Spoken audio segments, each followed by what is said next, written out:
Hello everyone, কি অবস্থা সবার? আশা করছি সবাই ঠিকঠাক মতো আছেন। সো নতুন একটা ব্লগে সবাইকে ওয়েলকাম করছি। সো আজকের ভিডিওটা হচ্ছে বিশেষ একটা ভিডিও। আমার একজন সাবস্ক্রাইবার আমার কিছুদিন আগের একটা ভিডিওতে কমেন্ট করছিল কক্সবাজার যাওয়ার।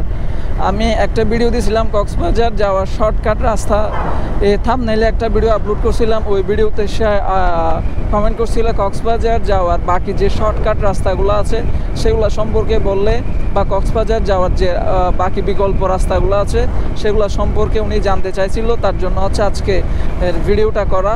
সো ভাই, আপনার নামটা আমি ভুলে গেছি, আপনার জন্য মূলত আজকের ভিডিওটা করা। সো আপনারা আর যারা কক্সবাজারের ডিফারেন্ট রুট সম্পর্কে জানেন না তাদের জন্য আজকে হচ্ছে ভিডিওটা করা। সো চলুন কথা না বাড়িয়ে মূল ভিডিওতে যাই। সো যেটা বলছিলাম, কক্সবাজার যাওয়ার আমার জানা মতে আমি তিনটা রাস্তা দেখতে পাচ্ছি।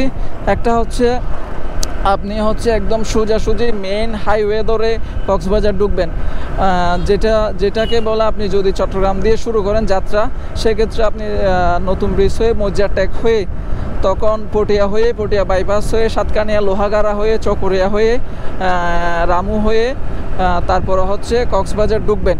এটা গেলে হচ্ছে একদম কক্সবাজারের যে মূল সড়ক, সেই মূল সড়ক পথ।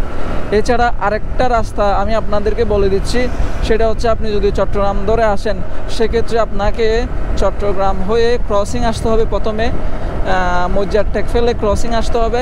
ক্রসিংয়ে আসার পরে আনোয়ারা, বাঁশখালী, পেকুয়া, তারপরে এই যে সড়কটা আছে সেই সড়কটা ধরে আপনাকে পেকুয়া অথবা পেকুয়ার পরে হচ্ছে চকরিয়া দিয়ে বের হতে হবে। সে বের হয়ে কক্সবাজার মূল সড়কে উঠে দেন হচ্ছে রামু হয়ে তারপর হচ্ছে কক্সবাজার ঢুকে যাবেন। এই হলো আরেকটা ওয়ে।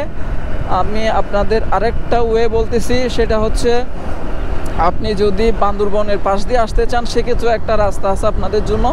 সো সেটা একটু বলি। সেটা হচ্ছে আপনি যদি চট্টগ্রাম হয়ে যদি কক্সবাজার যেতে চান বা বান্দরবনের ফিল নিতে চান বা বান্দরবনও দেখবেন, কক্সবাজারও ঘুরবেন, যদি এই বিষয়গুলো যদি আপনার প্ল্যানের মধ্যে ইনক্লুড থাকে তখন আপনি চাইলে একটা রুট ইউজ করতে পারেন। সেক্ষেত্রে আপনার দূরত্ব হবে অনেক বেশি এবং হাতেও যথেষ্ট সময় নিয়ে যাবেন। সেক্ষেত্রে যদি কোনো বাইকাররা ইউজ করেন সেই রুটটা, আমি বলবো আপনি অবশ্যই সকাল সকাল বের হবেন। সকাল বলতে এখানে 6টা-7টার দিকে বের হবেন সকাল, না হলে আপনি কমপ্লিট করতে পারবেন না পুরাটা রাস্তা, যেহেতু পুরাটাই হচ্ছে পাহাড়ি রুট। সে প্রসেসটা আমি বলে দিচ্ছি। আপনি প্রথমে চট্টগ্রাম হয়ে মজ্জারটেক হয়ে ক্রসিং আসবেন। ক্রসিং থেকে আপনি সরাসরি পটিয়া বাইপাস হয়ে আপনি চলে আসবেন হচ্ছে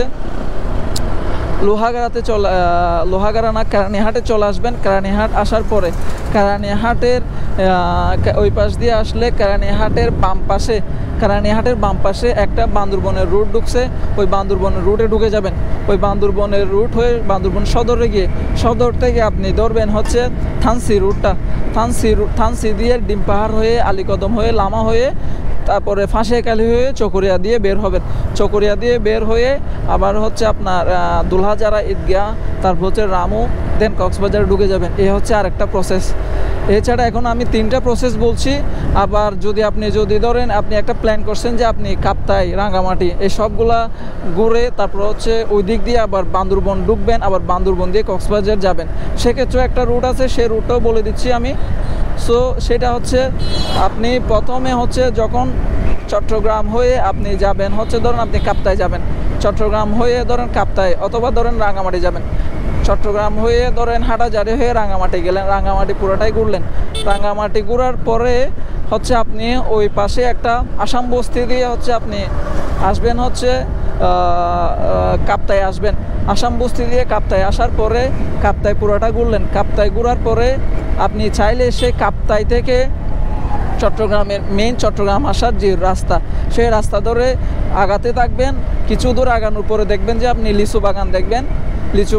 লিচু বাগানের ওইখানে এসে যদি কাউকে জিজ্ঞেস করেন লিচু বাগানের ফেরিঘাট ধরে বাঙ্গালখালী হয়ে আপনি বান্দরবনের যে ঐতিহ্যবাহী স্বর্ণ মন্দির আছে ওই স্বর্ণ মন্দিরের রুট হয়ে বান্দরবনের মূল সিটিতে প্রবেশ করবেন। বান্দরবনের মূল সিটিতে প্রবেশ করার পরে ওই সেম আগের প্রসেসটা আপনি থানসির রাস্তাটা ধরবেন। থানসির রাস্তা দিয়ে ডিম পাহাড় হয়ে লামা আলী কদম হয়ে ফাঁসিয়াখালী হয়ে চকরিয়া দিয়ে বের হবেন, বের হয়ে সরাসরি কক্সবাজার চলে আসবেন। সো এগুলো হচ্ছে প্রসেস কক্সবাজার আসার। আপাতত আমার এগুলাই জানা আছে। আপনাদের যদি এর চেয়ে বেশি প্রসেস জানা থাকে অবশ্যই কমেন্ট সেকশনে জানাবেন। সো ভাইটা আপনাকে মূলত ডেডিকেট করে ভিডিওটা মেক করা। হোপ রাখতেছি ভিডিওটা আপনাদের ভালো লাগছে। যদি ভিডিওটা ভালো লেগে থাকে তাহলে প্লিজ দিতে হবে একটা লাইক, আর যদি চ্যানেলে নতুন হয়ে থাকেন সেক্ষেত্রে চ্যানেলটা সাবস্ক্রাইব করে পাশে থাকা বেল আইকনটা ক্লিক করে দিবেন। দেখা হচ্ছে নতুন কোনো ব্লগে। ততদিন পর্যন্ত সবার সুস্থতা কামনা করে আমি এখানে বিদায় নিচ্ছি। আল্লাহ হাফেজ।